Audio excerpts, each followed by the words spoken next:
Hello everyone, எல்லோரும் எப்படி இருக்கீங்க? Welcome to my channel nursing as easy.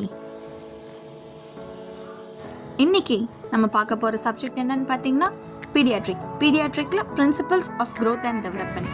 இதை தாங்க இப்போ நம்ம பார்க்க போகிறோம். So first principles of growth and டெவலப்மெண்ட்டை பற்றி நம்ம தெரிஞ்சுக்கிறதுக்கு முன்னாடி க்ரோத் அண்ட் டெவலப்மெண்ட்னா என்ன அப்படின்னு ஒரு சின்னதாக ஷார்ட்டாக பார்த்துக்கலாமா? ஸோ க்ரோத்னா இன்க்ரீஸ் இன் சைஸ்னால் ஒருத்தவங்களுடைய பாடி வைஸ் அவங்களுடைய ஹைட்டு, வெயிட் இது எல்லாம் இன்க்ரீஸ் ஆகுது பார்த்தீங்களா? இதெல்லாம் நம்ம க்ரோத்துன்னு கன்சிடர் பண்ணுவோம். அண்ட் நெக்ஸ்ட் டெவலப்மெண்ட்டில் என்னன்னு பார்த்தீங்கன்னா ஒருத்தவங்களுடைய கெப்பாசிட்டி, ஒரு பொட்டென்ஷியல், அவங்களுக்குள்ளே இருக்கிற அந்த ஸ்கில்ஸ், திறமை இது எல்லாம் டெவலப் ஆகிறதுக்கு பேர் டெவலப்மெண்ட். ஸோ பேசிக்காக க்ரோத் அண்ட் டெவலப்மெண்ட் சேமாக தான் இருக்கும், ஓரளவுக்கு எல்லாம் சேமாக தான் இருக்கும், பட் தே ஆர் டிஃப்ரெண்ட். இதை ஃபஸ்ட்டு எல்லோரும் ஞாபகம் வச்சுக்கோங்க. Okay, now principles of growth and டெவலப்மெண்ட்டுக்குள்ளே டைம் வேஸ்ட் பண்ணாமல் டைரெக்டாக போயிடலாம். ஸோ ஃபர்ஸ்ட் பிரின்சிபல்ஸ் என்னன்னு பார்த்தீங்க அப்படின்னா, first development is similar to all. அப்படின்னா என்ன சொல்ல வராங்கன்னா, டெவலப்மெண்ட் ஒரு சிமிலரான ஒரு பேட்டர்ன் ஒன்று இருக்கும். நார்மலாக ஒரு க்ரோத் அண்ட் டெவலப்மெண்ட் இருக்குது அப்படின்னு பார்த்தீங்கன்னா ஒரு நார்மலான ஒரு பேட்டர்ன் இருக்கும். அது எந்த பேட்டர்ன்னு நீங்கள் பார்த்தீங்கன்னா, ஒரு சின்ன வயசுலேருந்து ஒரு குழந்தை சிரிக்கிறது, ஃபஸ்ட்டு சோஷியல் ஸ்மைல் வரும், அதுக்கப்புறம் க்ராலு, க்ரீப், இந்த மாதிரி சில ஸ்டேஜஸ்லாம் இருக்குது. டைரெக்டாக எடுத்தோடனே பிறந்தோடனே ஒரு குழந்தை நடக்குமான்னு கேட்டிங்கன்னா நடக்காது இல்லைங்களா? ஸோ ஃபஸ்ட்டு அது ஏன்ச்சு நிற்கும், அதுக்கப்புறம் தான் நடக்க ஸ்டார்ட் பண்ணும். ஸோ அதை நம்ம எக்ஸாம்பிளாக வச்சுக்கலாம். எல்லா குழந்தையுமே ஒரு இந்த மாதிரி ஸ்டேஜஸ்லாம் தாண்டி தான் வருது. ஸோ அதனால தான் சொல்கிறாங்க development is similar to all அப்படின்றாங்க. செகண்ட் டெவலப்மெண்ட் என்னன்னு பார்த்தோம்னா, development proceeds from general to specific. னா என்ன? Generalised moments. நம்ம இந்த கை குட்டி குட்டி விரல் அசைக்கிறதோ, சொடக்க போடுறதோ, இதெல்லாம் கொஞ்சம் ஸ்பெசிஃபிக்கான மூமெண்ட்ஸ். இதெல்லாம் நமக்கு வராது. ஃபஸ்ட்டு நம்ம என்ன பண்ணியிருப்போம், கையை மேலே தூக்கி இறக்கியிருப்போம், நெக்ஸ்ட்டு காலை ஆட்டியிருப்போம். ஸோ இந்த மாதிரி ஜென்ரலைஸ்டு மூமெண்ட்ஸ்லேருந்து அதுக்கப்புறம் சில ஸ்பெசிஃபிக் மூமெண்ட்ஸ் வரும். இதுதான் பிரின்சிபல் 2 சொல்கிறாங்க. தேர்ட் பிரின்சிபல் என்னன்னு பார்த்தோம்னா, டெவலப்மெண்ட் இஸ் கண்டினியூஸ். இதுக்கு ஒரு முடிவே எண்டு கார்டே இல்லைங்க. அதுமான டெவலப்மெண்ட் ஒரு கண்டினியூஸாக போயிட்டே இருக்கும். ஃப்ரம் கன்செப்ஷன் டு டெத், நம்ம பிறந்த கரு உருவானதுலேருந்து எடுத்து நம்ம டெத் ஆகிற ஸ்டேஜ் வரைக்குமே நம்ம எதனா ஒரு டெவலப்மெண்ட் லைக் லேர்னிங்லேயோ, டேலண்ட்லேயோ, அச்சீவிங்லேயோ சம்திங் ஒரு டெவலப்மெண்ட் நம்ம அச்சீவ் பண்ணிகிட்டே வரும். ஸோ அதனால தான் இதை ஒரு கண்டினியூஸ் ப்ராசஸ்ன்னு சொல்கிறாங்க. அண்ட் ஃபோர்த் என்னன்னு பார்த்தீங்கன்னா, development proceeds at different rates. Like ஒரு சில இடத்துலலாம் நம்ம ஒரு சில ஏஜ்ஸ் எல்லாம் நம்மளோடைய டெவலப்மெண்ட் இன்க்ரீஸ்டாக இருக்கும், லைக் ரொம்ப ஸ்பீடாக இருக்கும். அண்ட் ஒரு சில டைமில் ரொம்ப ஸ்லோவாக இருக்கும். ஸோ அந்த மாதிரி ப்ரொசீட்ஸ் அட் டிஃப்ரெண்ட் ரேட்ஸ்ன்னு சொல்கிறாங்க. ஒரு சில ரேட்டை பொறுத்த அளவுக்கு அது இன்க்ரீஸ் ஆகிறதும் டிக்ரீஸ் ஆகிறதும் அப்படி. ஸோ அதுக்கு எக்ஸாம்பிள் என்னன்னு பார்த்தீங்கன்னா, நம்ம வயிற்றில் இருந்தப்போவே பார்த்துக்கோங்க, நம்ம பேபியாக இருந்தது 9 மந்த்ஸே 9 மந்த்ஸ் போதும் ஒரு ஃபுல் ஹோல் பாடி ஒரு ஆர்கானிசமாக நம்ம வெளியே வர்றதுக்கு. லைக் ஒரு பேபியாக நம்ம ஃபுல்லாக டெவலப் ஆகி வெளியே வர்றதுக்கு இந்த இதுவே போதும். ஆனால் அதே போல் ஒரு பியூபர்ட்டி ஸ்டேஜில் நீங்கள் பார்த்தீங்கன்னா, ஒரு குழந்தை பியூபர்ட்டி ஸ்டேஜில் இருக்கும்போது அவ்வளோ ஸ்பீடாக அதுக்கு எல்லாமே டக்குன்னு மெச்சுரேஷன் வரும். ஃபிசிக்கல் மெச்சுரேஷன் இருக்கும், மென்டலி அது மெச்சூர் ஆகும், எல்லாமே மெச்சுரேஷன்ஸ் இருக்கும். ஸோ அது அதெல்லாம் இன்க்ரீஸ்டாக இருக்கிறது. That is sometimes fast and sometimes slow. அப்படின்னு என்னன்னு பார்த்தீங்கன்னா, மேஜராக அடல்ட்ஹுட்டுக்கு நீங்கள் வந்ததுக்கப்புறம் அவங்களுடைய டெவலப்மெண்ட் ஸ்லோ ஆகும், டக்குன்னு உங்களுக்கு வயசு ஆகாது. ஸோ இதை தான் சொல்ல வராங்க. அண்ட் ஃபிஃப்த் என்னன்னு பார்த்தோம்னா, there is correlation in growth and development. Growth and development தனித்தனியாக கிடையாது, ரெண்டுத்துக்குமே ஒரு கோரிலேஷன் எப்பயும் இருந்துகிட்டே தான் இருக்கும் அப்படின்ற மாதிரி சொல்கிறாங்க.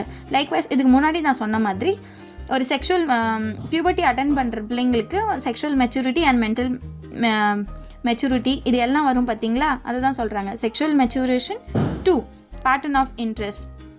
லைக் என்னதான் ஒரு சைல்டுக்கு அவங்களுடைய ஃபாதர்லேருந்தோ இல்லை மதர்லேருந்தோ ஒரு நல்ல ஒரு செஸ்ஸு விளையாடுறதுக்கு, நல்ல ஒரு கிரிக்கெட் விளையாடுறதுக்கு இந்த அளவுக்கு அவங்களுக்குலாம் அந்த டேலண்ட் இருந்து பாஸ் ஆன் ஆகி வந்தாலுமே ட்ரைட்ஸ் மூலிமா until and unless அந்த ஓன் இண்டிவிஜுவல் பர்சன் அதுக்கான எஃபர்ட்ஸ், அதுக்கான ஹார்ட் ஒர்க் அதெல்லாம் பண்ணால் மட்டும்தான், அவங்க ஓனாக கற்றுக்கிட்டா மட்டும்தான் அவங்க எக்ஸலண்ட் ஆகி வருவாங்க. ஸோ அதை தான் இவங்க சொல்கிறாங்க. இப்போ 7th தேர் ஆர் இண்டிவிஜுவல் டிஃப்ரென்சஸ்ன்னு சொல்கிறாங்க. எல்லாருமே சேம் ஸ்டேஜஸ்லாம் தாண்டி வருவாங்க. அந்த மாதிரி நம்ம என்ன சொன்னாலும் தனியாக இண்டிவிஜுவல்க்குன்னு தனியாக ஒரு டிஃப்ரென்சஸ்ன்னு இருக்குது. Like every individuals R unique. இது எல்லாருக்குமே நமக்கு எல்லாருக்கும் தெரிஞ்ச விஷயந்தான்.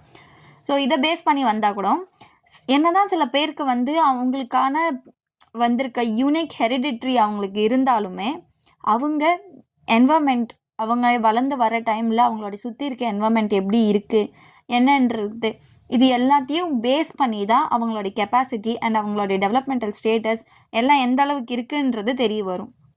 இதுதான் சொல்ல வராங்க, தேர் ஆர் இண்டிவிஜுவல் டிஃப்ரென்சஸ் அப்படின்றாங்க. 8th பிரின்சிபல் என்னன்னு பார்த்தோம்னா, early development is more significant than later development. அப்படின்னா நீங்கள் சின்ன வயசுலேருந்து எவ்வளோ தான் நீங்கள் சாப்பிட்டு வளர்றீங்களோ, என்ன நீங்கள் இது மைண்டில் படிக்கிறீங்களோ, என்ன எல்லாமே நீங்கள் கற்றுக்குறீங்களோ, அந்த டெவலப்மெண்ட் தான் கடைசியில் நீங்கள் ஒரு ஹெல்தி அடல்ட்டாக மாறுறதுக்கோ இல்லை ஒரு டேலண்டட் பர்சனாக மாறுறதுக்கோ எல்லாமே இம்பார்ட்டன்ட். ஸோ பேசிக்காக இவங்க என்ன சொல்ல வராங்கன்னா, எவ்வளோக்கு எவ்வளோ சில விஷயங்கள் நீங்கள் சீக்கிரமாக கற்றுக்குறீங்களோ, சீக்கிரமாக ஏர்லி டெவலப்மெண்ட் ஃபேஸில் எல்லாமே கற்றுக்குறீங்களோ அதுதான் இம்பார்ட்டன்ட் தென் வயசானதுக்கப்புறம் லேட்டர் டெவலப்மெண்ட்டில் கற்றுக்கிறது இம்பார்ட்டண்ட் இல்லைன்ற மாதிரி சொல்கிறாங்க. 9th பிரின்சிபல் என்னன்னு பார்த்தீங்கன்னா, டெவலப்மெண்ட் ப்ரொசீட்ஸ் இன் ஸ்டேஜஸ். எல்லா டெவலப்மெண்ட்டுமே ஒரு ஸ்டேஜ் தாண்டி தான் வரும் அப்படின்றாங்க. எக்ஸாம்பிள் ஃப்ரம் ப்ரீநேட்டல் பீரியட் எடுத்துக்கோங்க, ஃப்ரம் கன்செப்ஷன் டு பர்த். இல்லை நியூநேட்டல் பீரியட் எடுத்துக்கோங்க, ஃப்ரம் பர்த் டு 4 weeks. இந்த ஸ்டேஜஸ்லாம் ஃப்ரம் ப்ரீநேட்டல் டு அடாலசென்ட், இந்த ஸ்டேஜஸ்லாம் தாண்டி தான் நம்மளால் வர முடியும். அப்படிதான், அதுக்காக தான் சொல்கிறாங்க development proceeds in stages. Last principle என்னன்னு பார்த்தீங்கன்னா, there are predictable patterns of growth and development. அப்படின்னு பார்த்தீங்கன்னா, க்ரோத் அண்ட் டெவலப்மெண்ட் நீங்கள் அச்சீவ் பண்ணுறதுக்கு சில பேட்டர்ன்ஸ் இருக்குது. என்ன மாதிரி பேட்டர்ன்ஸ்னு பார்த்தீங்கன்னா, suppose during the natal period பாப்பா வயிற்றில் இருக்கும்போது செஃபலோகார்டல் ஆர் ப்ராக்சிமோடிஸ்டலாக பேபி ஃபார்ம் ஆகிருக்கான்றது பார்ப்பாங்க. லைக் செஃபலோகார்டல்னால் நம்மளுடைய ஹெட் இருக்குது பார்த்தீங்களா, ஹெட்டிலேருந்து டோஸ் வரைக்கும் பாப்பாவுடைய ஃபீட்டஸோடைய பாடியெலாம் டெவலப் ஆக ஸ்டார்ட் ஆகும். ஸோ அதை செஃபலோகார்டல்னு சொல்லுவாங்க. அண்ட் ப்ராக்சிமோடிஸ்டல்னால் கீழிருந்து மேலே எல்லாமே ஃபார்ம் ஆக ஸ்டார்ட் ஆகும். ஸோ சம்டைம்ஸ் இந்த growth and development R predictable. அவ்வளோதாங்க, பிரின்சிபல்ஸ் முடிஞ்சிருச்சு. ஒரு சின்ன ட்ரிக் வேணால் இருக்குது, இந்த 10 பிரின்சிபல்ஸும் பை ஹார்ட்டாக நம்ம மைண்டில் ரிமைண்ட் பண்ணி வைக்கிறதுக்காக. ஸோ அதை இப்போ நான் உங்ககிட்ட ஷேர் பண்ண போகிறேன். ஸோ எஸ், இதுதான் அந்த ஒரு சின்ன சென்டென்ஸ். இதை நீங்கள் பார்த்தீங்கன்னா உங்களுக்கு புரியும். ஸோ சேம்னா similar. First point, development is similar to all. Genes அப்படின்னு பார்த்தீங்கன்னா, development proceeds from general to specific. அந்த ஜென்ரல்லேருந்து ஜீன் மட்டும்தான் நான் அதில் ஆட் பண்ணியிருப்பேன். நெக்ஸ்ட் கண்டினியூஸ்லேருந்து பார்த்தீங்கன்னா, டெவலப்மெண்ட் இஸ் கண்டினியூஸ் தான் கண்டினியூஸ்லேயே மாற்றிருப்பேன். And development proceeds at different rates. அந்த பாயிண்ட்டுக்கு ப்ரொசீட்ஸ் அந்த word. There is correlation in the growth and development with correlation அது போட்டிருக்கேன். அட்டெய்னிங் மெச்சுரேஷன் அண்ட் லேர்னிங், அதுக்கான இது என்னென்னு பார்த்தீங்கன்னா, development comes from maturation and learning with individual differences. அந்த லைனில் என்ன பிரின்சிபல்னு பார்த்தீங்கன்னா, there are individual differences. And is more significant, அந்த வேர்டுக்கான அர்த்தம் என்னென்னு பார்த்தீங்கன்னா, early development is more significant than late development. In stages அப்படின்னா டெவலப்மெண்ட் ப்ரொசீட்ஸ் இன் ஸ்டேஜஸ் அப்படின்னு போட்டிருந்தேன். அப்போ ப்ரெடிக்டபிள் பேட்டர்ன் அப்படின்னு பார்த்தீங்கன்னா, there are predictable pattern for growth and development. Thank you for வாட்சிங். Thank you for patiently listening. Like பண்ணுங்கள், share பண்ணுங்கள், comment பண்ணுங்கள், சப்ஸ்கிரைப் பண்ணுங்கள். நன்றி, வணக்கம்.